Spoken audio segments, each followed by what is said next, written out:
I sent a message to my boyfriend. What are you doing right now? My boyfriend Sigmund Holmes replied instantly. At home, cleaning.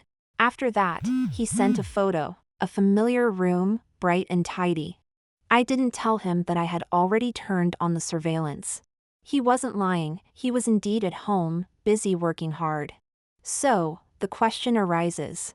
At this moment, another Sigmund Holmes appeared in front of me. Who could it be? Ding! This novel reminds you to click the subscribe button in the bottom right corner to read the complete novel. I discovered another Sigmund Holmes when I was walking out of the company building. He was calling friends to join him at a cafe. How strange. Didn't Sigmund say he would stay home all day today and not go anywhere? I was just about to call out to him. Suddenly, a message popped up on my phone. Sigmund, some ingredients in the fridge have expired. Should I throw them away? I was surprised. Right now? Yeah. I looked up at the Sigmund in front of me. Then I checked the message. Thus, I asked the previous question. The answer was clearly evident. Among them, only one was the real Sigmund Holmes. I lowered my hat brim and sat down in the corner. Soon after, I heard Sigmund's group mention me. Sig, are you really going to mess with Davina Gill like this? You're incredible. One of his friends said with a playful expression. When you get tired of dating, you just bring in your twin brother to replace you. Aren't you afraid Davina will find out? Sigmund casually crossed his legs, unfazed. She won't find out. Why not? Davina's just a total lovesick simp. She chased after me for 3 months, and later when I pretended to be poor, she obediently handed over her salary for me to play with cars and form a band. What else could she be but a lovesick simp? Do you expect a simp to notice anything different? Everyone burst into laughter. So she still doesn't know that you are actually the second young master of the Holmes Group. With assets so plentiful that you can't spend them all? Sigmund smiled knowingly. I'm just afraid she'll find out and cling to me even more. Sig, why don't you just break up with Davina?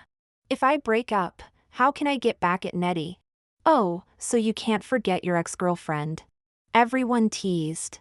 You jerk, in the end, you still love Nettie the most. I think you and Nettie are a better match, that Davina is just for fun. Of course, Sigmund didn't refute, how can Davina compare to Nettie? They laughed for a while, and someone asked. Speaking of which, how did you convince your brother? He's usually serious and rigid, doesn't seem like the type to agree to this. Sigmund replied. I told him I was pretending to be poor to date a little girl. And if discovered, it would harm the reputation of the whole group. No wonder, your brother only cares about the company's interests. So when are you planning to ditch Davina? Soon. Sigmund lazily said. When Nettie comes back to me, I'll ditch Davina. Can you really get rid of her? She's like sticky candy. Just let my brother handle it, he's the best at doing such cold-hearted things. Do you trust your brother that much? Sigmund smiled confidently. Of course. My brother, at over 20 years old, has never touched a woman. He's probably emotionally dead. Is that so? I lowered my eyes and touched the fresh kiss mark on my neck. I actually noticed Sigmund's change a while ago. He loved playing with cars and being in a band, usually carefree. But half a month ago, his personality suddenly became much calmer. He no longer rushed out every day and came back drunk. Sometimes, I could even see him seriously holding a book. This was too absurd. When had Sigmund ever touched a book? I told Sigmund that he had changed. He just countered me, is that a bad thing? It wasn't bad. In fact, it was too good. Because I'm a total looks person.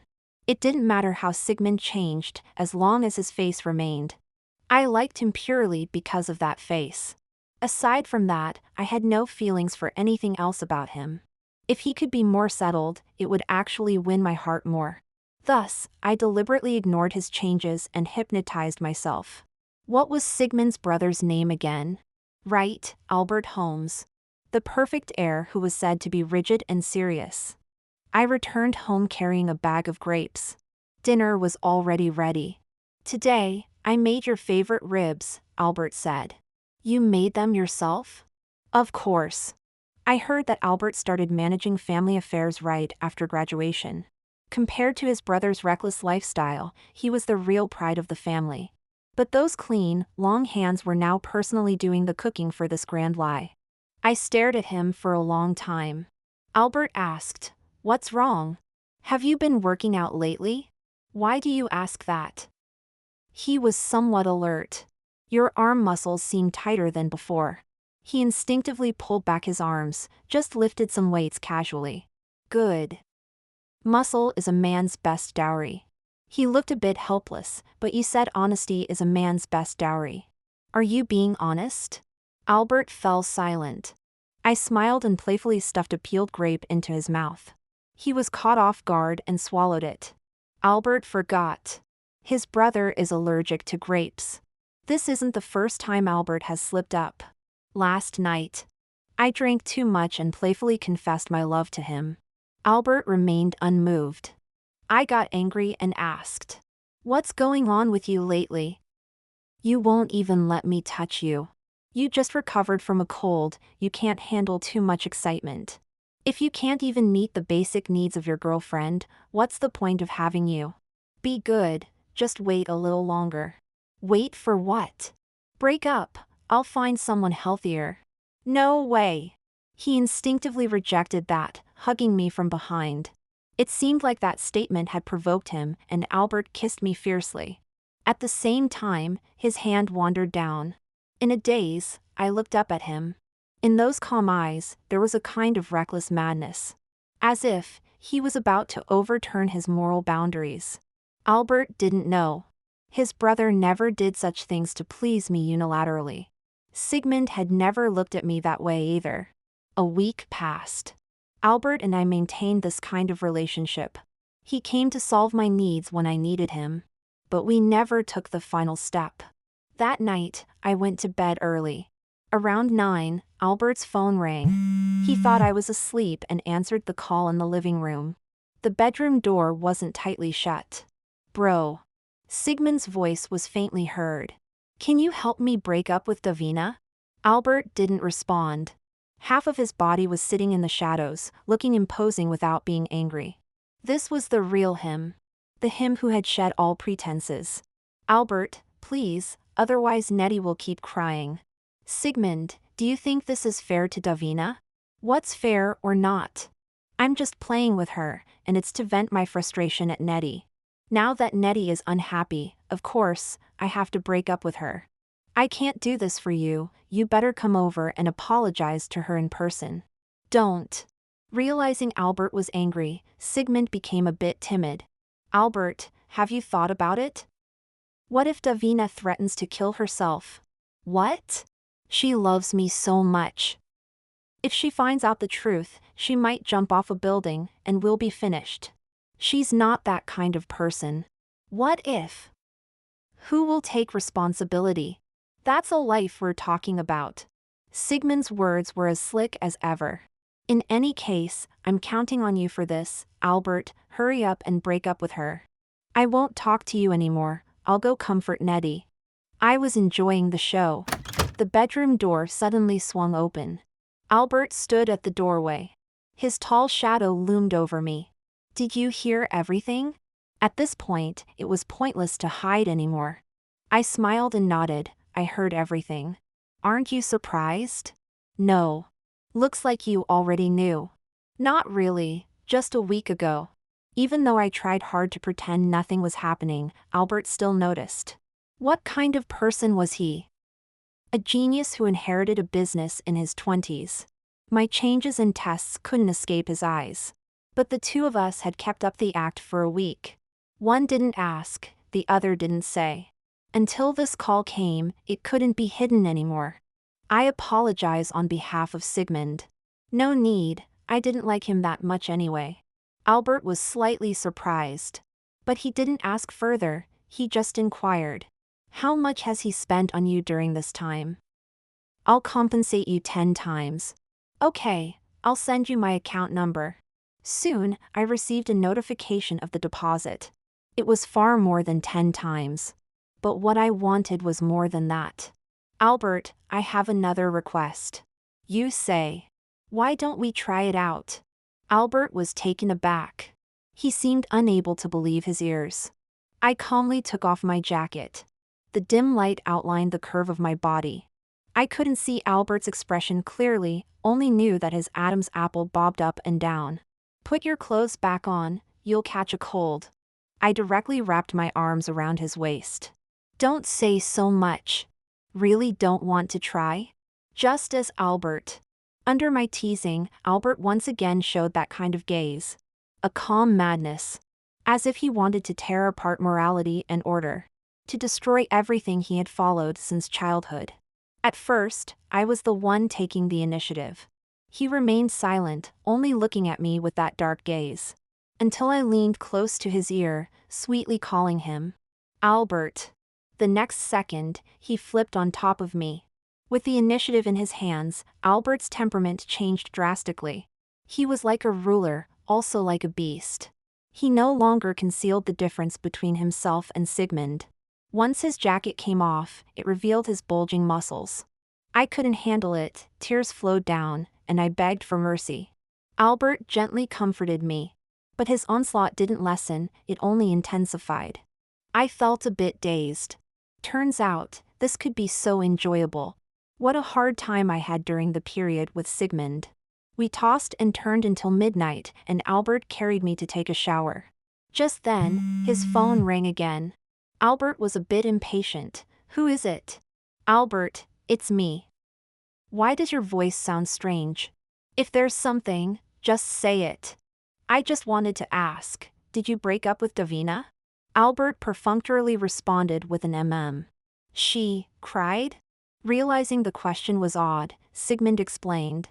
It's like this, I just imagined that when you break up with her, she will definitely cry. And for some reason, that scene made me feel guilty. If you haven't brought it up yet, then let's not mention it for now. Albert's attention was completely not on him at this moment. I irritably replied, let's talk later.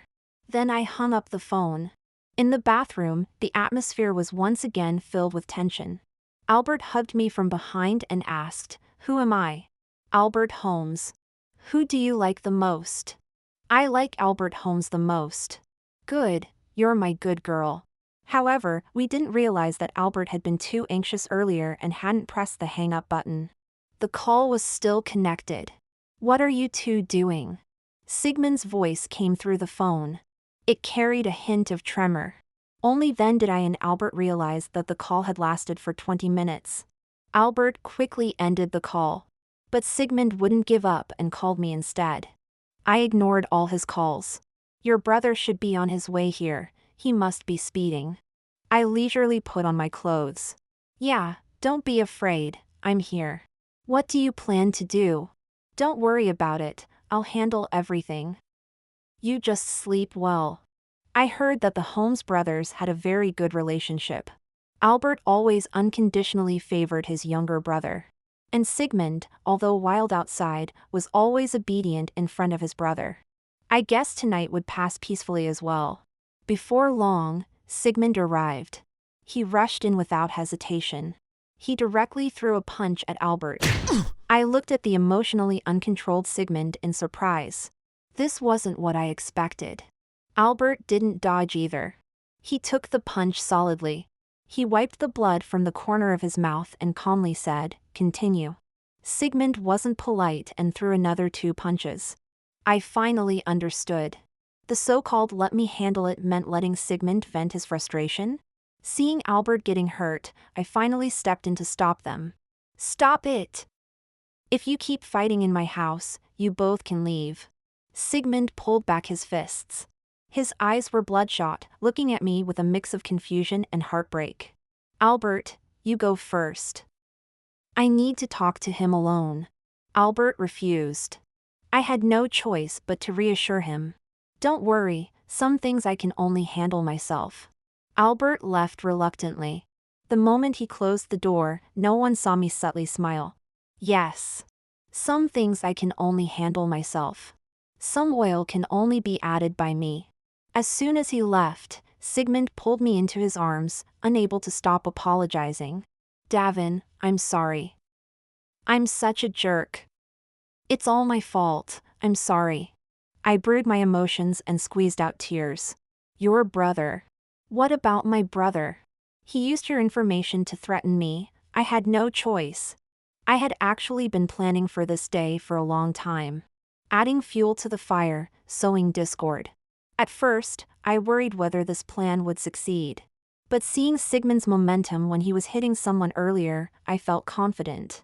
Men are creatures driven by possessiveness.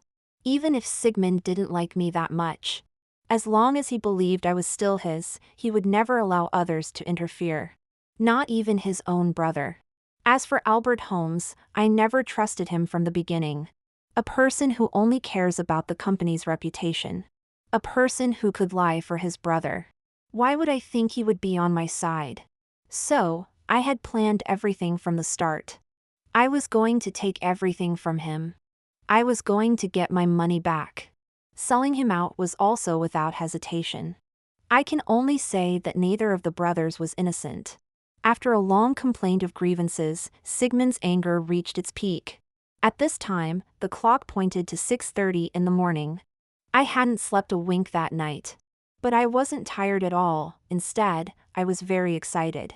Sigmund slammed the door and left to confront Albert. The room finally quieted down. I took out the suitcase I had hidden and removed the SIM card. Feeling relaxed, I boarded the high-speed train back to my hometown. This was also part of my plan. As I said earlier, I didn't trust either of these brothers. Sowing discord would at most plant a thorn in their hearts. But they could never truly turn against each other for my sake. Once they calmed down, they might even unite against me. Therefore, after stirring up the trouble, I had to run. I had submitted my resignation a week ago. I had actually wanted to return to my hometown for a long time. I had previously been reluctant to part with Sigmund's face.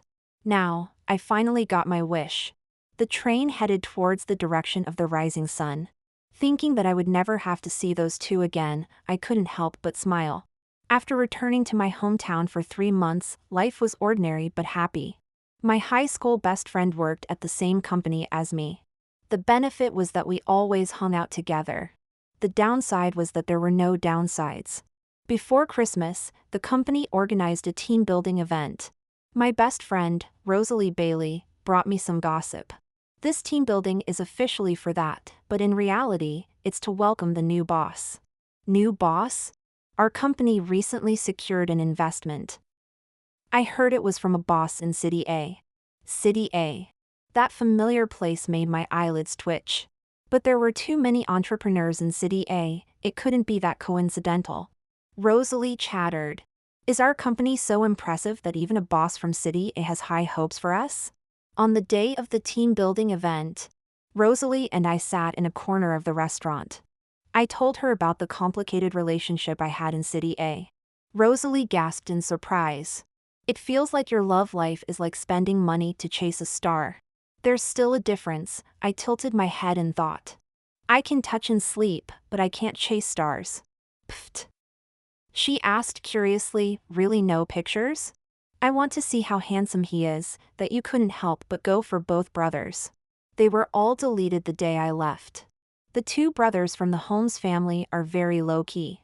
You can't find any photos online, nor any information. Otherwise, I wouldn't have been fooled by Sigmund pretending to be poor for months. Rosalie expressed her regret. You really need to fix this obsession with looks. Rest assured, I've cured it. I no longer like handsome guys. Is that so?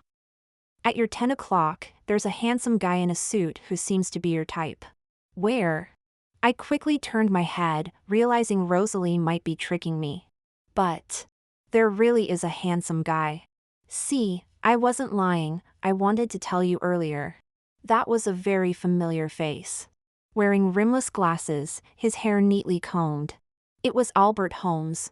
Today, Albert didn't need to pretend to be anyone.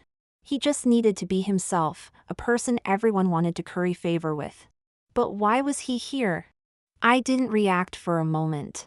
Just then, Albert suddenly turned his head and looked over here. I quickly twisted my neck back, breaking out in a cold sweat. Rosalie was in a group chat.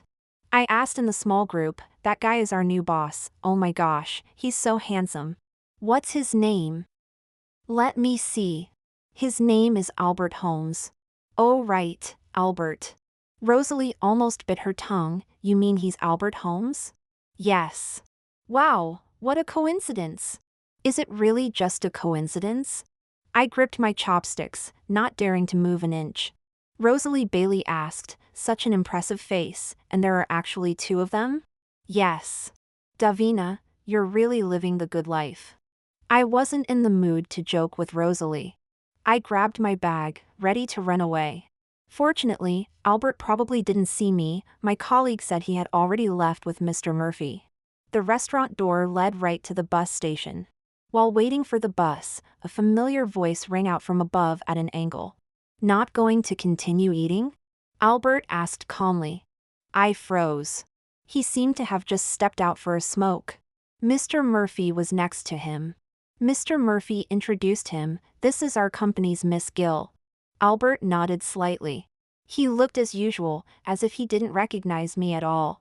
Maybe it was because I was wearing a fluffy hat and a scarf that covered most of my face. Gill isn't a rare surname either. Mr. Murphy continued to fawn over him. Albert suddenly spoke, interrupting him, what position? Ah. Me? You don't know me yet. I'm asking Miss Gill. Creative team leader, I said, forcing myself. Not bad, young and promising. Mr. Murphy, Mr. Holmes is praising you.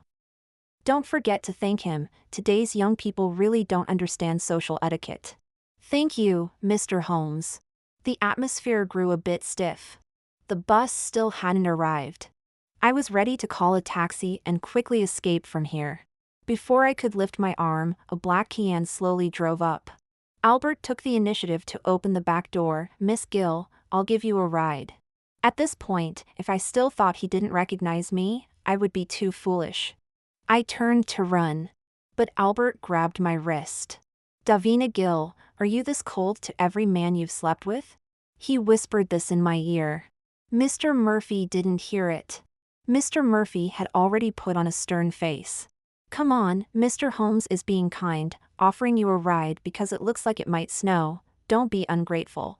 I had no choice but to squeeze myself into the car. Albert sat next to me, while Mr. Murphy went to the front passenger seat. The whole way, only Mr. Murphy was chattering away. Albert rarely spoke, and I didn't dare to either. What could be more awkward than this? Albert must already know about my twisted words in front of Sigmund.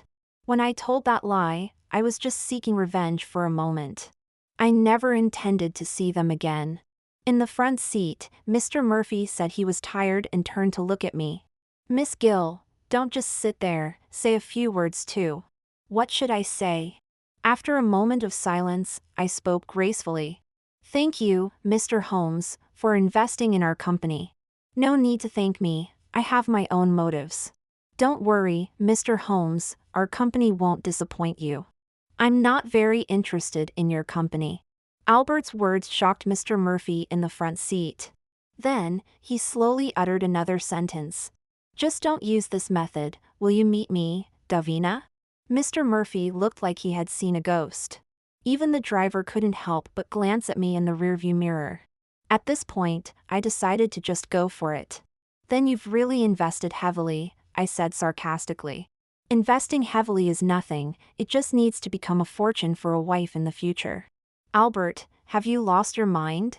After saying this, Mr. Murphy looked at me with horror.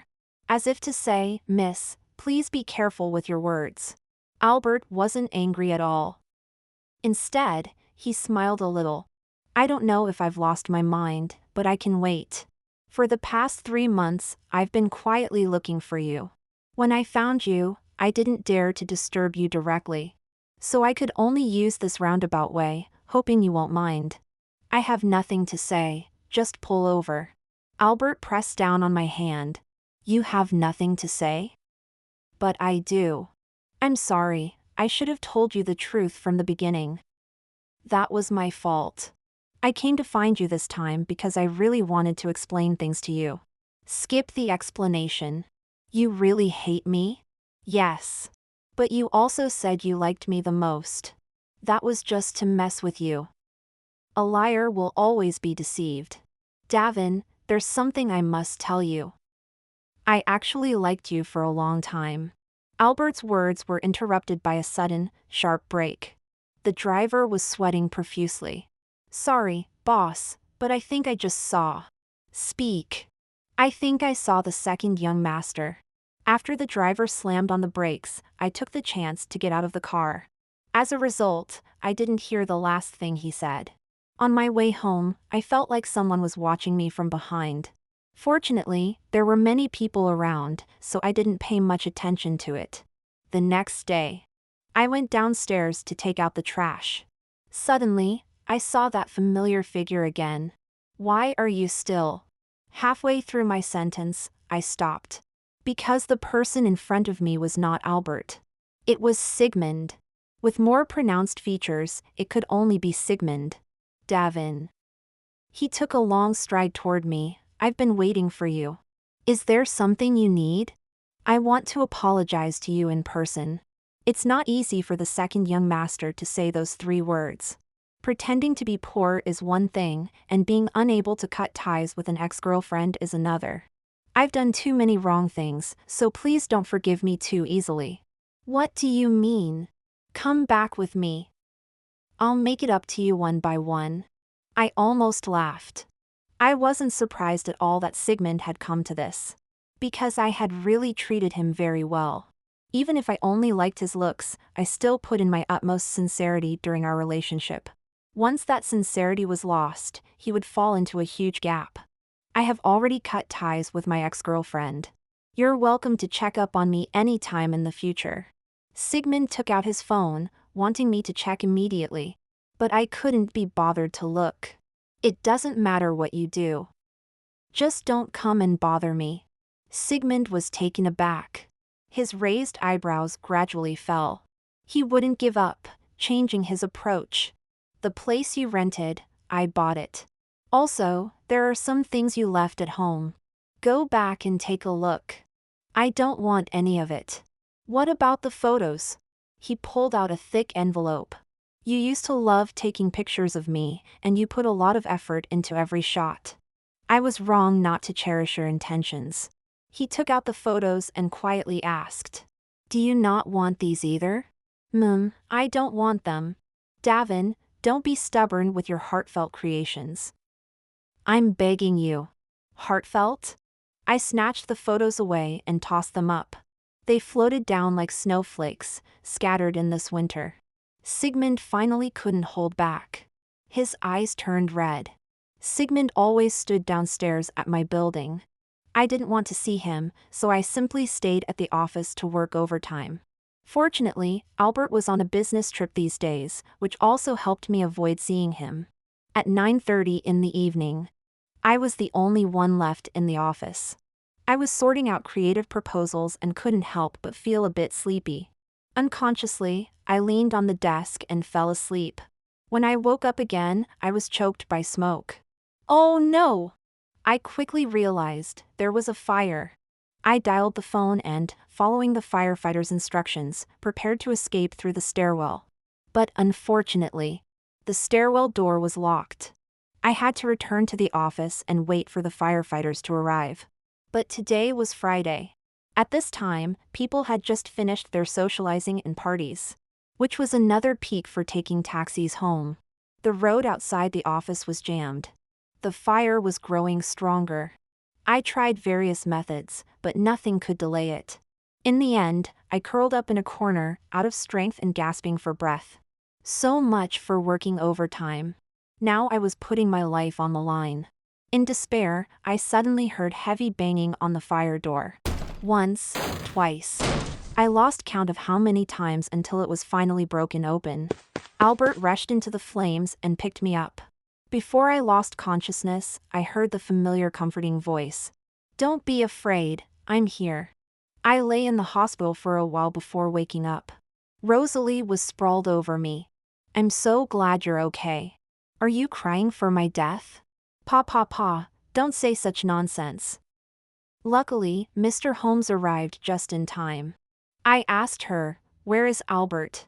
Rosalie sighed. "His condition isn't good, he has a fractured left arm." "How did he fracture it?" "By crashing into the door." I was instantly stunned. Vaguely recalling that heavy fire door, was it really Albert who broke it down with his own body? Just think about how much pain he must be in, enduring a fracture to save you. Rosalie murmured in my ear, "Is he really as bad as you say?" I jumped off the hospital bed to find Albert. His left arm was tightly bandaged. He was sitting by the window, quietly flipping through work reports.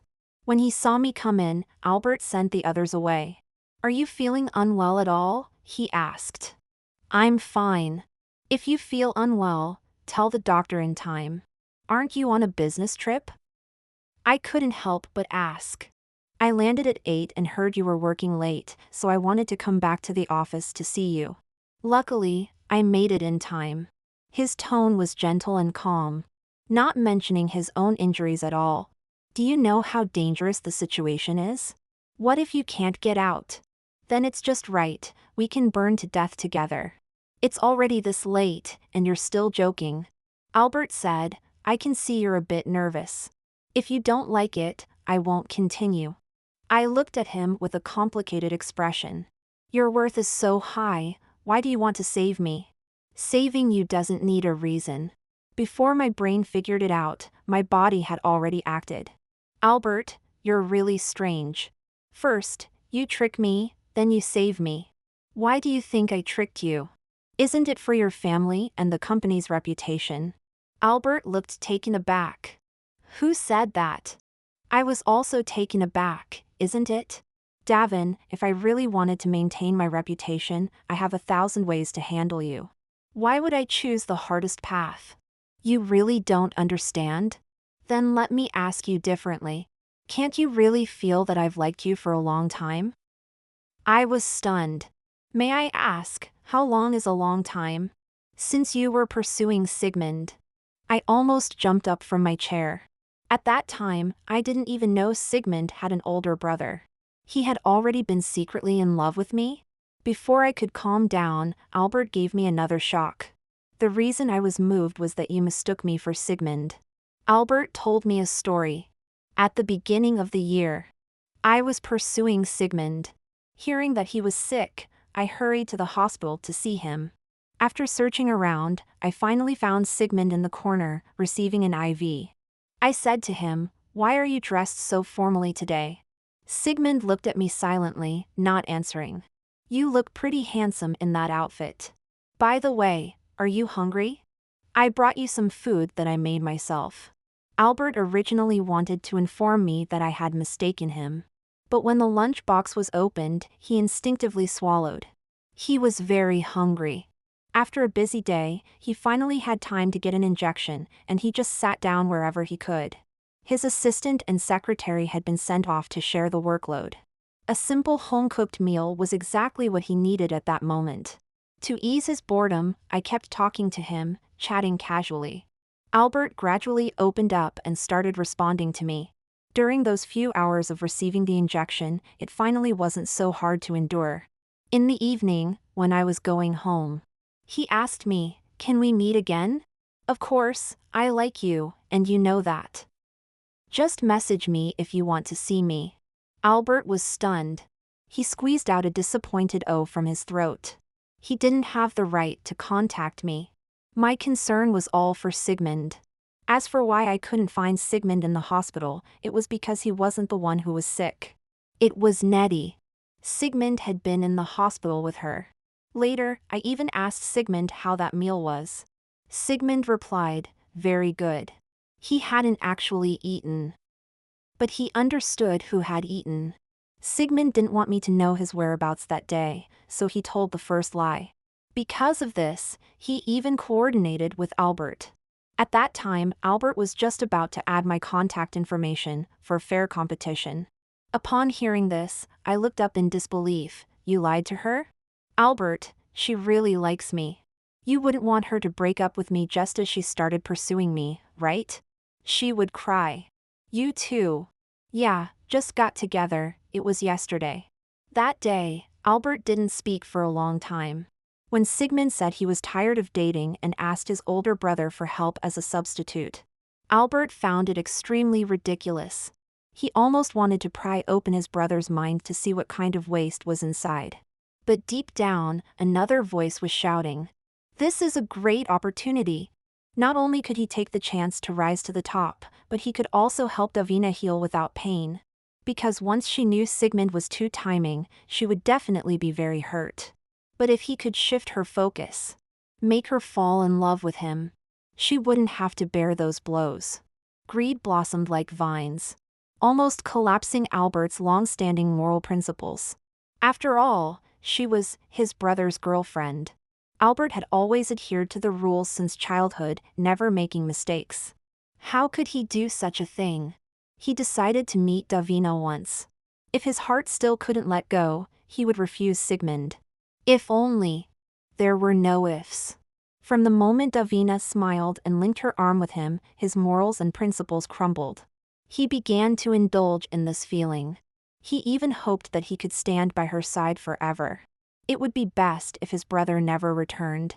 Sometimes, Albert felt like a dark snake. He just wanted to coil around her, tightly entwined, merging into one. These dark sides, no one knew about except him. After listening to Albert's explanation, I finally understood why he often showed that strange gaze. A gaze filled with possessiveness yet extremely restrained. Because, at his core, he was just a calm madman. Albert rubbed his brow. "I'm sorry, I hope I didn't scare you." "I'm not scared." Though I didn't really want to admit it. But I quite liked that sense of moral conflict he had.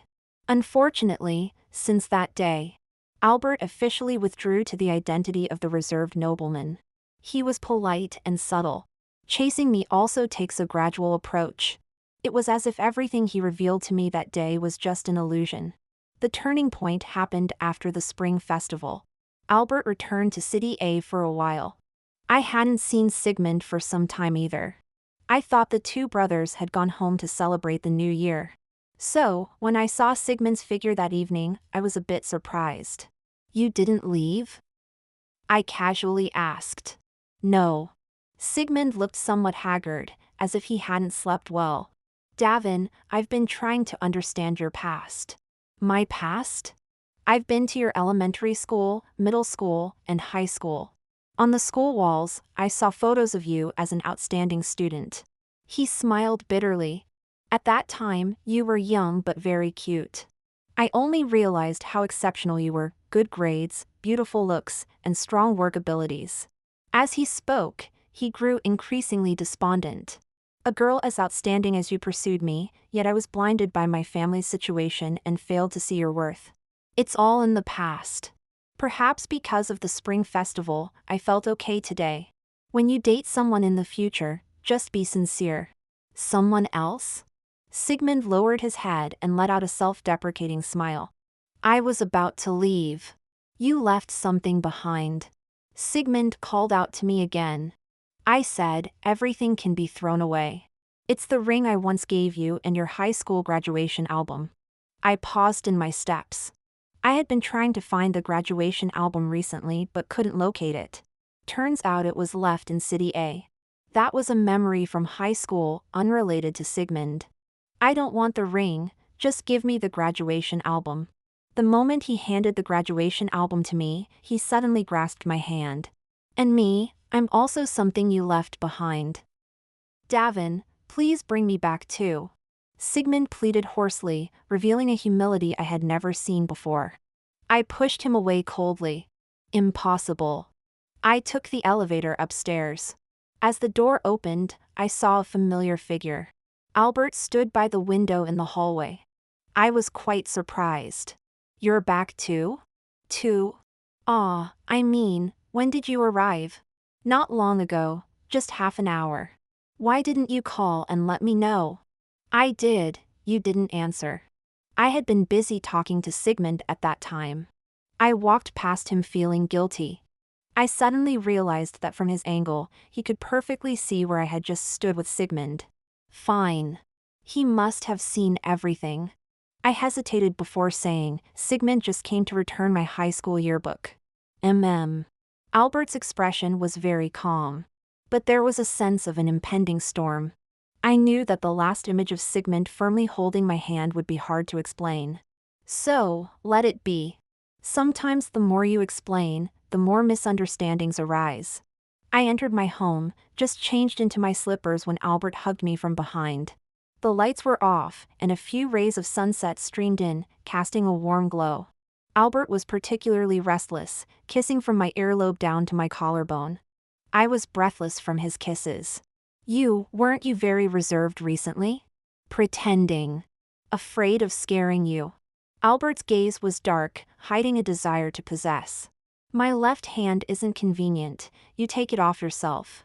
He commanded, his voice low and heavy. Good, take it off for me to see.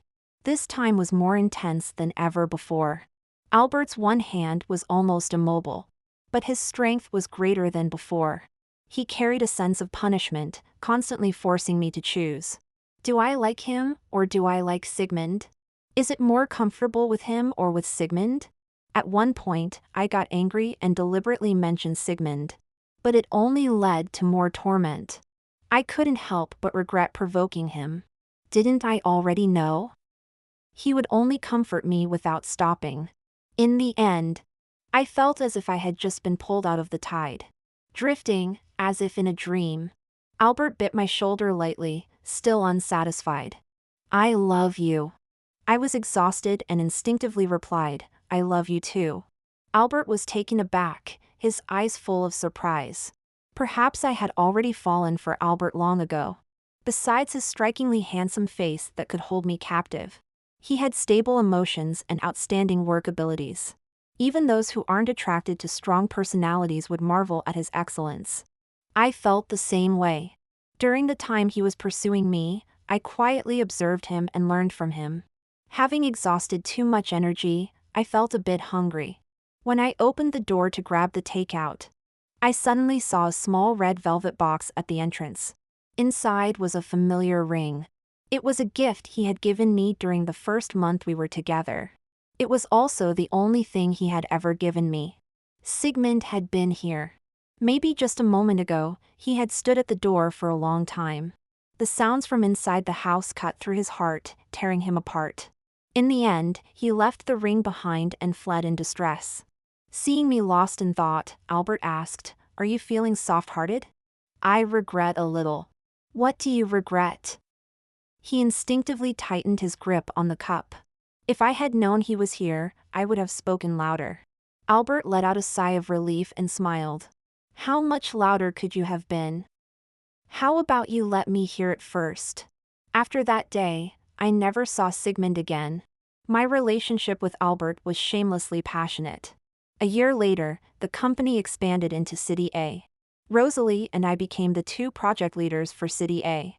Another year passed. Albert and I got married.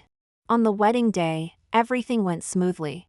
The only surprise was that I saw Sigmund again. Of course. He was the groom's younger brother, and it would be strange if he didn't serve as a groomsman. It was impossible to exclude him. Sigmund had changed a lot. In the past 2 years, he had traveled and learned. Albert had made up his mind not to give him any assistance.